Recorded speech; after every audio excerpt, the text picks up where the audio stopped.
Self study की तरफ निकलो, बुक्स की तरफ, तो केवल बुक्स ही फॉलो करना, फिर कोचिंग मत जाना। अगर आप कोचिंग जाना शुरू करते हैं तो फिर बुक्स को छोड़ के कोचिंग पे पूरा विश्वास कर लेना। देखो दोनों चीज़ें एक साथ नहीं हो पाएगी, इतना हमारे पास समय नहीं, हमारे पास महज 5 महीने हैं, 1 महीने लास्ट में रिवीजन का है।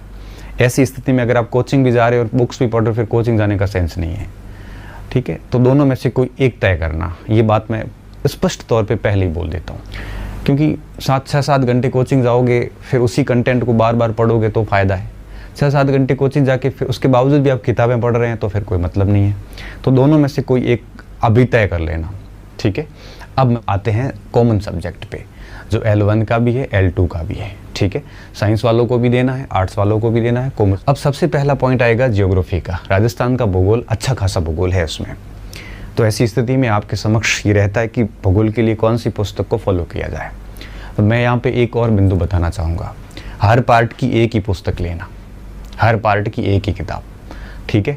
अब आप देखिए, अगर भूगोल में आपके पास पहले से कोई किताब है तो दूसरी किताब लाने की ज़रूरत नहीं है। और मैं ऐसा मानता हूँ कि आप सभी रीट क्वालिफाई हुए हैं, तो डेफिनेटली आपके पास में ज्योग्राफी की कोई न कोई पुस्तक डेफिनेटली होगी, और जो है उसको पूर्ण रूप से उस पर विश्वास कीजिए। किताब, नोट्स, कॉपी जो भी आपके पास में है उसको फॉलो कीजिए, नया मत लाइए आप।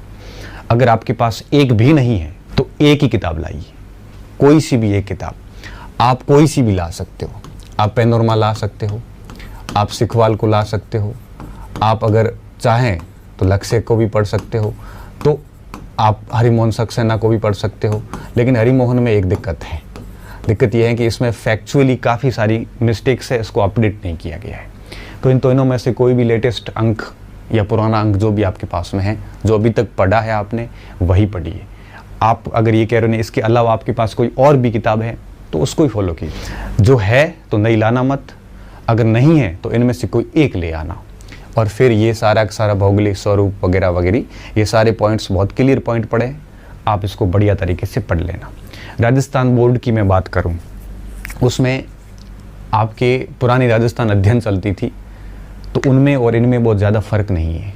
तो आप वो नहीं पढ़े, क्योंकि अगर आप ये पढ़ रहे हैं तो उनकी ज़रूरत नहीं है। तो इतना कुछ कर लेना इस भूगोल के अंदर, ठीक है। तो ये भी भूगोल के टॉपिक हैं सारे के सारे। तो इतना कुछ भूगोल के टॉपिक सारे आपको इनमें से किताब में मिल जाएंगे, ठीक है। तो एक बुक लाके उसको बढ़िया तरीके से तैयार करना। नोट्स बनाने की ज़रूरत नहीं, क्योंकि अभी इतना समय नहीं कि आप एक एक किताब पॉइंट को नोट बना के लिखो। जिनको भी पढ़ा है आपने पहले, उसी को आप बढ़िया तरीके से पढ़ते रहिए, ताकि हमारा रिवीजन बार बार होता रहेगा, ठीक है। कोचिंग के नोट्स हैं आपके पास किसी भी कोचिंग सेंटर्स के, तो वही पढ़िए, फिर बुक्स लाने की ज़रूरत नहीं है।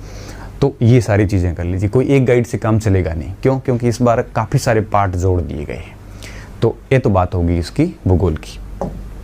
अब बात करते हैं इतिहास और संस्कृति की। इतिहास और संस्कृति के लिए मैं फिर वापस वही बात दोहरा रहा हूँ, अगर आपने पहले से ही जिस पुस्तक से पढ़ा है बार बार पढ़िए, उसी को पढ़िए, नई लाना मत। लेकिन अगर आपको लग रहा है कि मैंने कोई पुस्तक पढ़ी नहीं है, अच्छे से पढ़ी तो है, पढ़ी नहीं है, तो मैं ये कहूँगा कि इतिहास और संस्कृति दोनों के लिए हमारे मित्र पवन जी की पुस्तक आती है, पवन भंवरिया की, नाथ प्रकाशन से आती है। इतिहास की अलग आती है और संस्कृति की अलग आती है। छोटी छोटी पुस्तकें हैं और उसको आप आराम से निकाल सकते हो। तो अगर आपके पास कोई किताब नहीं है तो ये दो मैं सजेस्ट कर रहा हूँ। ये किताबें लाके राजस्थान की इतिहास और संस्कृति कंप्लीट वो कवर कर रही है, उसको बढ़िया से पढ़ लेना। आप सोच रहे हो कि नहीं मेरे पास पहले से लक्ष्य, पैनोरमा, सिखवाल या कोई भी पहले से किताब है और मैंने 2-3 बार पढ़ रखी है, तो मेहरबानी करके ये मत लाना। क्यों? क्योंकि फिर आप कंफ्यूज हो जाओगे। कंटेंट सेम है लगभग सभी में, बस इसमें थोड़ा सा शॉर्ट है लेकिन सफिशिएंट है, ठीक है। अब यहाँ पे एक मस्तिष्क में, दिमाग में एक और भी बात आ रही होगी कि 6ठी, 7वीं और 8वीं इसमें हमारा राजस्थान चलती है, 9वीं और 10वीं इसमें भी राजस्थान जीके की किताबें 2 चलती है। यहाँ 5 किताबें राजस्थान जीके की और भी हैं। तो मैं ये सोच रहा हूँ कि इन 5 किताबों को आपको लेके आ जाना चाहिए। फिर क्या करोगे, ये ऑथेंटिक किताबें जब आप पढ़ो, ये जो थोड़ी एक्स्ट्रा किताबें, तो इनके साथ में इनके वो टॉपिक साथ में देख लो, कोई नई बात मिलती है तो इन किताबों में ऐड कर लो।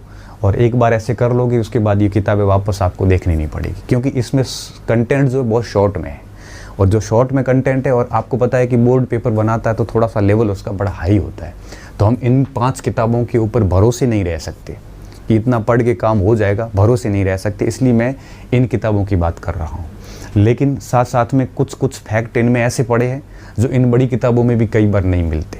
तो ऐसी स्थिति में क्या करना, जैसे आप राजस्थान इतिहास की किताब पढ़ रहे हैं, पहला टॉपिक आपने सभ्यताओं का लिया, तो इनमें से कौन सी किताब में सभ्यता पाठ है वो किताब अलग करके साथ में आपने इस पुस्तक से जैसे बढ़िया देख लिया इससे या लक्ष्य से जहाँ कहीं से भी, तो उसके बाद में उसको देखने के बाद में साथ में ये पुस्तक खोलिए और इसकी सभ्यता वाले पार्ट चेक करिए। उसमें से जैसे मान लो कि 3 चीज़ें नहीं मिली तो आपको इस किताब के साइड में ऐसे नोट करके और उसको डाल दो, ताकि क्या होगा कि ये सारा कंटेंट इन पुस्तकों के अंदर समायोजित हो जाएगा और फिर आपका कॉन्फिडेंस भी हाई हो जाएगा कि भाई मैंने राजस्थान की किताबें भी देख ली है और इसमें पूर्णता का आभास होगा, एक अच्छा सा कॉन्फिडेंस डेवलप होगा। तो ये काम कर लेना आप। 6ठी 7वीं 8वीं 9वीं 10वीं की 5 किताबें, 5 चलती है, एक 9th 10th में चलती है और 6 7वीं 8वीं में हमारा राजस्थान करके चलती है। तो 5 किताबें ले लेना और उसमें इतिहास भूगोल संस्कृति सारी आ जाएगी। ठीक है, पहले से किताब है तो ये लाने की ज़रूरत नहीं है तो लाना, ये L1 L2 दोनों के लिए मैं बात कर रहा हूँ। ठीक है, तो ये आपके इतिहास की बात हो गई। इतिहास में सारी चीज़ें बड़ी क्लियर लिखी हुई है, सभ्यताएं यही पढ़ना, बाकी पढ़ना मत। क्रांति होगी, राजस्थान जनजाति किसान आंदोलन हो गया और ये मध्यकालीन राज व्यवस्थाएं। अगर इस पार्ट को आप छोड़ भी देते हैं ना तो भी कोई नुकसान नहीं है। क्यों? क्योंकि देखो मेवाड़, राठौड़, कछवा, चौहान, इतना गुर्जर प्रतिहार, इतना सब कुछ पढ़ोगे, लास्ट में ले दे के सवाल 2 या 3 1 2 ही आएंगे।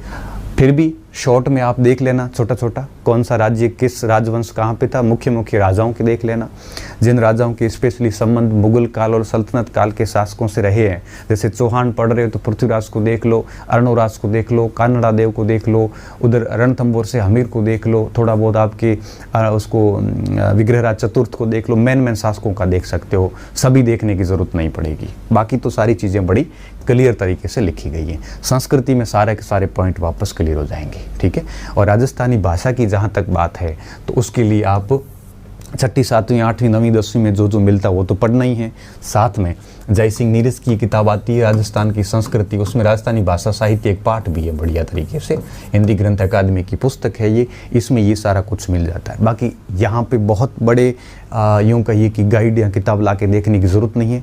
हर किताब के अंदर पनोरमा में भी एक पाठ है राजस्थान भाषा संस्कृति का, आपके लक्ष्य में भी मेरे हिसाब से एक पाठ दिया हुआ, उसको उतना ही पढ़ लो बस। बच्चों कई सोशल मीडिया पे वो बड़ी कोटा की किताब घूम रही है, इतना कुछ मत पढ़ना। क्यों? क्योंकि 2-3 सवाल के लिए छोटा सा टॉपिक यहाँ से देख लो तो खूब है। हर पार्ट के लिए किताब पढ़ना शुरू करोगे तो बहुत लंबी चौड़ी किताबों की लिस्ट बन जाएगी, तो 6 महीने में समेटना बहुत मुश्किल काम होता है। क्योंकि लास्ट टाइम में स्थिति ऐसी होनी चाहिए कि 1 महीने में जितना कुछ 5 महीने की तैयारी थी उसको लास्ट 1 महीने में बहुत बढ़िया तरीके से रिवीजन कर सके, ऐसी काबिलियत विकसित होगी तभी सिलेक्शन होते हैं।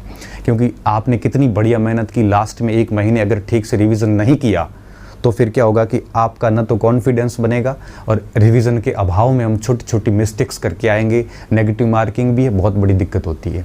इसलिए कहता हूँ कि लिमिटेड मटेरियल रखना और उसको बार बार अध्ययन करना, ताकि नेगेटिव वहाँ पे अटेंड ना हो और कोई कन्फ्यूज़न ना बने। जो आ रहा होगा वो स्पष्ट होगा, नहीं आ रहा होगा वो छोड़ देंगे हम। ठीक है, तो ये भाषा साहित्य में आप कर सकते हो। फिर राजस्थान का सामान्य ज्ञान आ जाता है। ठीक है, सामान्य ज्ञान में वैसे कुछ स्पेशली ज़्यादा कुछ है नहीं।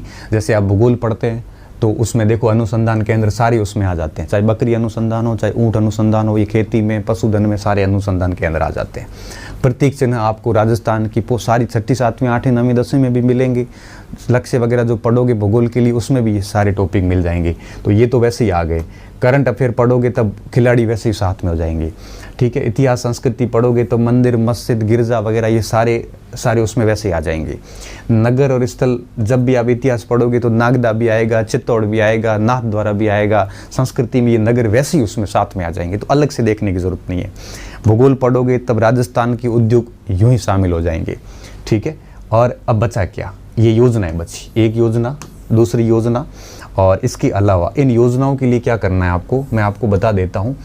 वैसे तो क्या है कि एग्ज़ाम से पहले कोई न कोई बुक आ जाएगी योजनाओं की, फिर भी राजस्थान की योजनाओं के लिए सूजस की वेबसाइट पे जाके आप योजनाएं डाउनलोड कर सकते हो। इसके अलावा आप आर्थिक समीक्षा लाओ और आर्थिक समीक्षा के अंदर आपको कई सारे पाठ मिलेंगे जिसमें आपको क्या करना है, जितने भी स्वास्थ्य से संबंधित जो पाठ है उसमें योजनाएं लिखी हुई है वो पढ़ लो, शिक्षा से संबंधित पाठ है वो योजनाएं पढ़ लो, और भी कई सारी योजनाएं उसमें लिखी हुई, वहाँ से योजनाएं पढ़ी जा सकती है।